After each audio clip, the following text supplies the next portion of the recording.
Le soleil se lève à peine sur les collines de Palm Springs en Californie, alors que nous, on est déjà à pied d'œuvre pour essayer le nouveau Mazda CX-70. C'est un nouveau VUS familial construit sur la même plateforme que le CX-90.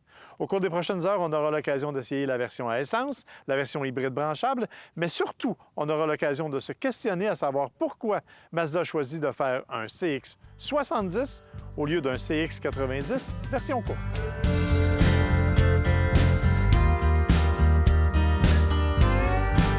Le CX-70, tout comme le CX-90, partage une plateforme qu'on appelle la plateforme des grands véhicules.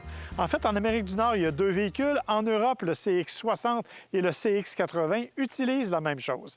Ce que c'est, en fait, c'est une plateforme qui, au départ, était conçue pour avoir un véhicule à propulsion, évidemment qu'on utilise maintenant pour des grands VUS, incluant le rouage intégral, bien entendu. Parmi les particularités, écoutez, c'est que le CX-70 et le CX-90 ont exactement les mêmes dimensions. Ça veut dire que tant en termes de longueur qu'en termes de hauteur et de largeur, c'est exactement le même véhicule. La nuance, elle provient à l'intérieur cependant, parce qu'évidemment, vous aurez compris que le CX-70 n'a que 2 rangées, alors que le 90 en a 3. Ce que ça permet, c'est que ce véhicule-ci, le CX-70, a étonnamment un espace de chargement légèrement plus grand que son grand frère. Pourquoi? Parce qu'évidemment, l'espace réservé à la 3e banquette laisse toujours un peu d'endroits qu'on ne peut pas utiliser. Ici, on l'a utilisé pour un coffre sous le plancher, ce qui permet d'avoir quelques litres supplémentaires, 70 en fait, qui font donc que le CX-70 est légèrement plus spacieux. Évidemment, on ne ressent pas ça dans l'habitacle. On a un habitacle qui est extrêmement confortable, extrêmement bien pensé, bien fait. Les sièges sont confortables, donnent un bon support et on a toutes sortes d'éléments, incluant par exemple la programmation de votre position de conduite où votre voiture va détecter, selon la version, votre poids, votre grandeur et va vous permettre d'avoir la position maximale pour le siège. Je vous avoue que la fois que je l'ai essayé, ça n'a pas fonctionné aussi bien qu'on l'espérait, mais malgré tout, ça donne un espace extrêmement intéressant parce que ça nous donne du support. Car c'est là l'importance de ce véhicule-là. On n'a pas négligé, en fait, le plaisir de conduite et le dynamisme de conduite. On a un système de suspension et de posture cinétique qui permet d'avoir une tenue de route impeccable. Ce matin, on s'est promené dans les routes de montagne, des routes extrêmement sinueuses, et malgré tout, le transfert de poids était à peu près nul. On était capable, sans difficulté, de suivre la vitesse permise et même de suivre les locaux qui, eux, se permettent quelques petits écarts.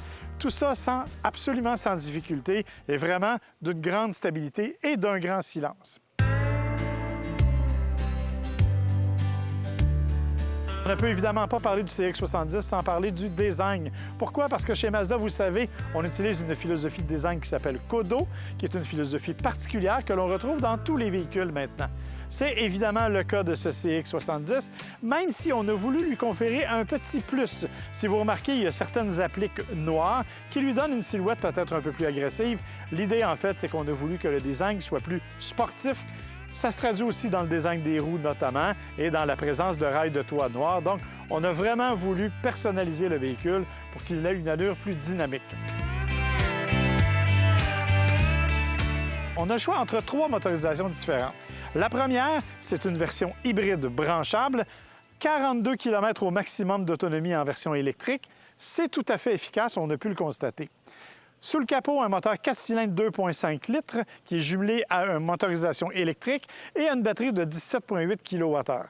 C'est ce qui nous permet en fait d'avoir des accélérations un peu plus silencieuses en mode électrique et relativement vives, même si, honnêtement, j'ai été un petit peu déçu de cet élément-là. En revanche, il faut bien dire que la conduite, elle est souple, elle est douce et on apprécie la motorisation électrique pour ça, bien sûr. Dans les autres cas, ce sont des moteurs 6 cylindres en ligne que Mazda a créés et développés et tous les moteurs sont montés de façon longitudinale. Donc, elles sont le sens de la longueur du véhicule, ce qui donne un meilleur centre de gravité. Dans le cas des 6 cylindres en ligne, il y en a 2 versions, une version un peu moins puissante et une version un peu plus puissante qui permet d'aller chercher jusqu'à 340 chevaux, soit le plus puissant moteur jamais offert par Mazda dans un VUS. La version moins puissante compte 280 chevaux, alors que dans le cas de l'hybride, on parle d'un moteur qui, lui, va développer 323 chevaux.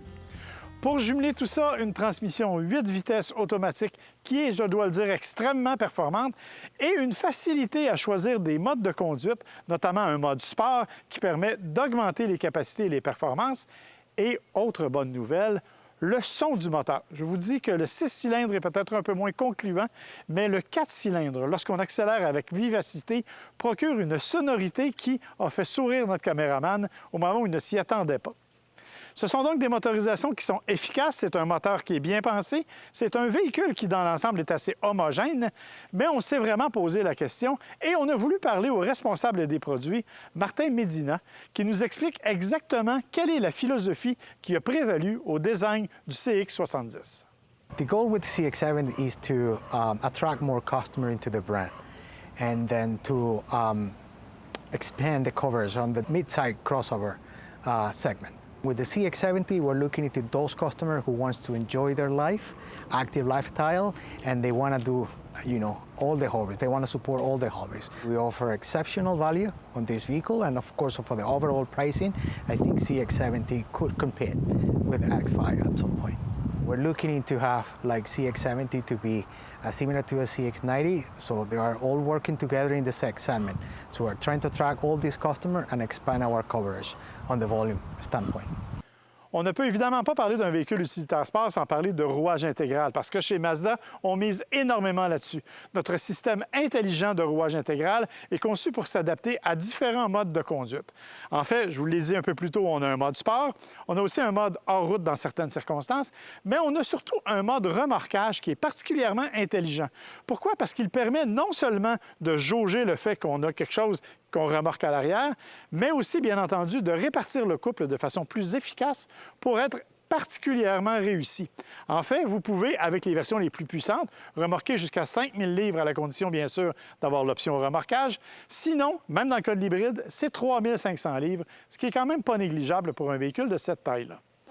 Il y a un autre élément au niveau du remorquage dont il vaut la peine de parler, c'est une caméra à l'arrière qui est placée pour les gens qui, comme moi, ne sont pas très habiles pour aller accrocher leur remorque directement après le véhicule.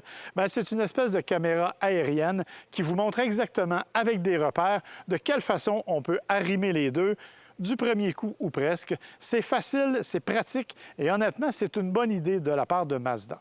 On doit aussi parler consommation, bien entendu, mais on n'est pas un bon exemple, puisque nous, on a conduit sur autoroute surtout et dans des routes de montagne sinueuses avec des montées assez abruptes, il faut le dire. On a fait un petit peu plus de 11 litres au 100, mais il faudra un essai prolongé dans des conditions, disons, plus quotidiennes pour être en mesure d'évaluer réellement le résultat. En sachant tout ce qu'on vient de vous dire, puisque nous, on conduit le CX70 aujourd'hui, évidemment, on l'a apprécié. Mais vous, en considérant le fait que ce véhicule coûte environ 800 $ de moins que le CX90 pour une banquette de moins, en considérant que le CX90 propose une version d'entrée de gamme que ne propose pas le CX70, la grande question se pose, pour laquelle des deux versions, le CX70 que l'on a avec nous ou le CX90, vous opteriez?